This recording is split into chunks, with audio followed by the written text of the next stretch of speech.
GSMC Podcast Network's family of shows. Available everywhere.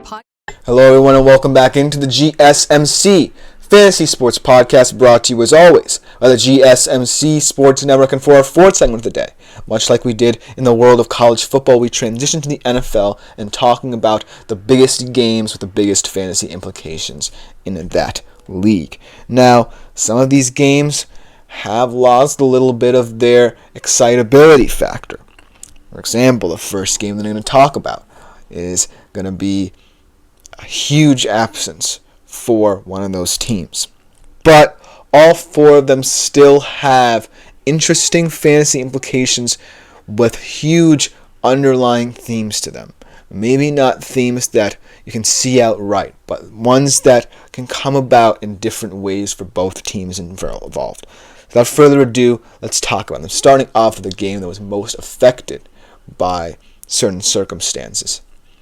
Wrong graphic. Eagles-Cowboys. And as you see on my screen, one of those quarterbacks will be absent in this one, and that's why it makes it such an interesting game to kind of talk about now from a fantasy perspective.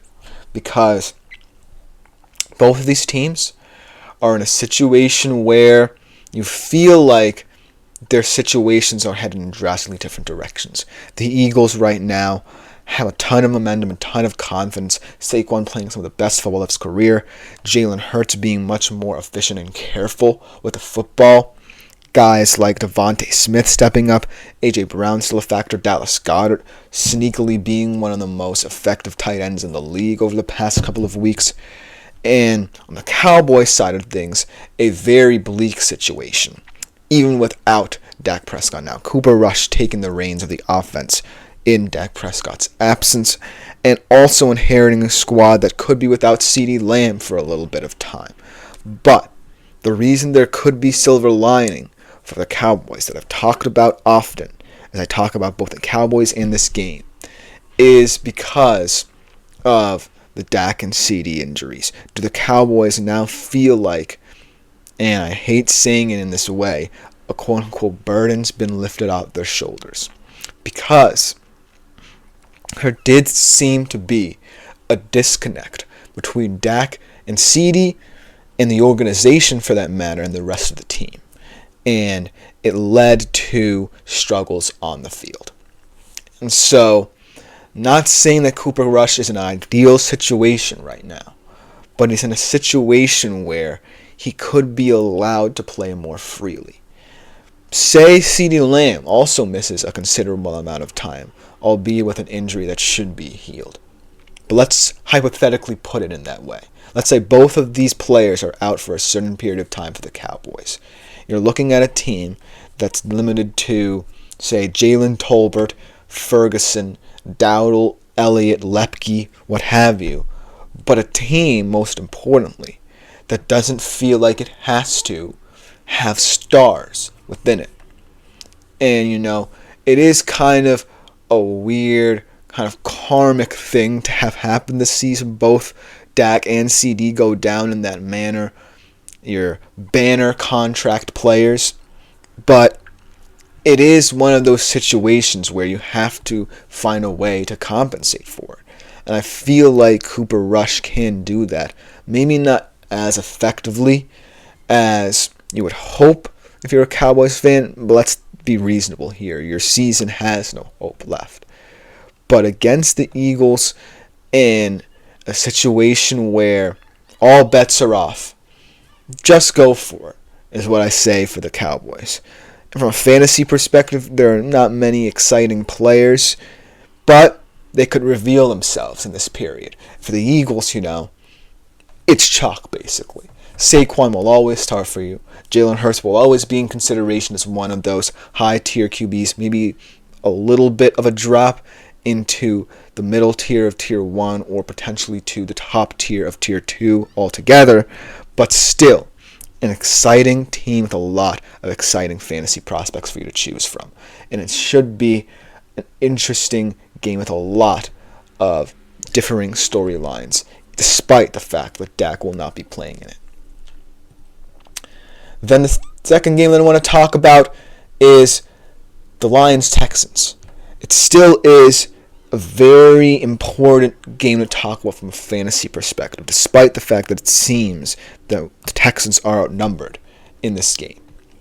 And I feel like some more underlying aspects of this game could reveal themselves, such as the Texans' depth or lack thereof at the wide receiver position, but also why the Lions are so hard to pin down when talking about fantasy sports. Because in many ways, and this feels like a weird thing to say, the Lions feel like they're a team that doesn't have defined position. The Splash Bros mentioned Tank Dell for the Texans. I feel like, he is their go-to option when guys like Collins and Diggs go down, but he can't just be the only one, because this Lions secondary has seen everything, has seen better than what the Texans have to offer. And so that's why I feel like it's going to become starkly clear that despite, as Splash Bro suggests, that Lions might be due for a clunker, I don't see it. I feel like, that offensive line, like I said, is a huge factor for the Texans. A lot of people don't talk about it, but it hasn't been performing to its standard with all the high caliber players in it. So I can't see a path forward where the Texans don't get exposed just a little bit, and they have throughout the season. So look for this to be a game of differing philosophies here. The Lions are going to come out and they're going to confound us with who they throw the ball to, even though, Jared Goff and Amon-Ra have kind of developed the rapport. I'm happy about it because Amon-Ra is my top receiver in fantasy. But even though it seems like that rapport has been developing, this is still a versatile team, and we have no idea, really, if some narratives are going to continue here. All we know is that they're going to find ways to beat you in a submission. And the same can't be said, about the Texans here. Now, in terms of a fantasy perspective for both teams, obviously, the Texans seem a little bit more barren in that department, and we'll talk about that a little bit more in that start-sit-'em segment at the end of the show. But from a Lions perspective, I feel like it's a weird situation for them to be in right now.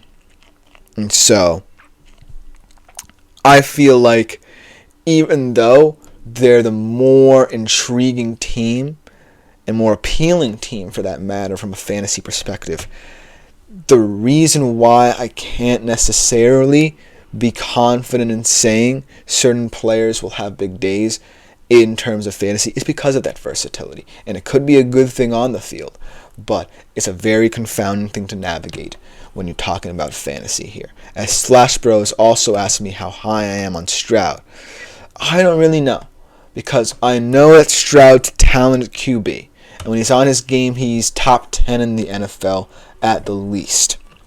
But this season, it's become a little bit more clear that perhaps his first rookie season in the league was a bit of a mirage in terms of how the Texans kind of compensated for certain things last year that they can't quite do this year. And so I feel like, especially in games like this, as Flash was also says potential garbage time points for CJ. Maybe that's the case, but especially this season, I feel like he hasn't necessarily been someone who I'm as high on as I was last year because of all these different factors, these underlying factors that have revealed themselves and reared their ugly heads for the Texans this year. But it should be an interesting game nonetheless in terms of deciphering this Lions squad from a fantasy perspective and just seeing how low the Texans look without, top receivers to play for them. Then 49ers-Bucks, an interesting game. And it really has become more interesting because of the ways the Bucks have kind of adapted to their situation, right? They could have beaten the Chiefs. And as he said, I think Stroud's the victim if teammates injured. And that's true, as Splash Bro suggests. But it still is one of those situations where, there are factors I can't ignore outside of the injuries, like the O-line, like, Stroud in certain situations against certain defensive looks that I can't ignore. But getting into 49ers Bucks here, I feel like this game is very interesting because both offenses are going to have very different approaches to this game. Or, in a way, very similar. Because Christian McCaffrey is expected to be coming back. And the Bucks are still going to be without both Mike Evans and Chris Godwin. Even though Evans is going to come back after the bye. But I do feel like, as this question suggests, certain unsung heroes are going to step up, and tight ends will roll in this one. On the 49ers side of things, George Kittle has actually not been a player who has had as good a season as we know he can. On the other side, Cade Otton is someone who's really stepped up in certain situations.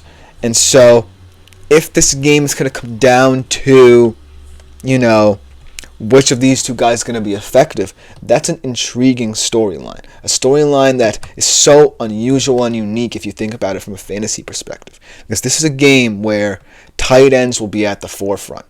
And one of them we know to be a premier one, but hasn't played like one. And one who's definitely getting very underrated in fantasy circles, but is playing above his station. And so, that's what makes, these matchups where seemingly one team has all the advantage and momentum, the excitement of McCaffrey coming back, but the other team, despite, all their losses, still has an effective game plan. So that's what makes this one so intriguing to me, and one that I really am excited to see play out in the field. Then the last one that I want to talk about, Steelers Commanders. As Flacco says Bucky Irving to start, or the other running back, it is Bucky Irving in my opinion. I love Rachaad White. He's proved me wrong in certain situations. He's proved me wrong in his evolution as not just a runner, but a receiving threat as well. But Bucky Irving is the more talented of the two, the more explosive of the two, and most importantly, kind of someone who gets this Bucs game plan settled in. Because without a guy like Bucky Irving, you're not going to move the football through the air as much as you want. But going into Steelers Commanders, this is such a treat. Because both of these teams are surprise teams, like I suggest. And they're both in situations where they feel like they can really be special. And not for nothing, both of these teams aren't necessarily surprises for different reasons. They're surprised because their offenses are elite, their defenses, even though the Steelers have regressed and the Commanders have improved, are in similar situations. And so it's going to be a nice, interesting battle. My big question about these two surprise teams is, which one is, on the offense side of the football, best equipped to overcome the hype surrounding this game? Because that's the only thing I see stopping this from being a classic. The hype getting to one of these teams concerning this game. And the Steelers have been here before. But the Commanders are in a situation where it feels like they're riding so high. They're first in the NFC East. All these NFC East teams outside of the Eagles look like they're collapsing a little bit. So, how are the Commanders, in perhaps their first big test of the season, going to live up to their standards? And so, if that question isn't answered efficiently enough or effectively enough, then who knows what this game looks like. But let me know what you think in the comments about all four of these games. They're going to be very interesting tests for both teams concerned in all four of them. But to conclude today's show and the week here on the pod, let's talk Sunday Night Football. Start 'em, sit 'em. Some fantasy advice for that weird game that we also talked about in this segment. So we'll be right back after the break to go over that and conclude our show.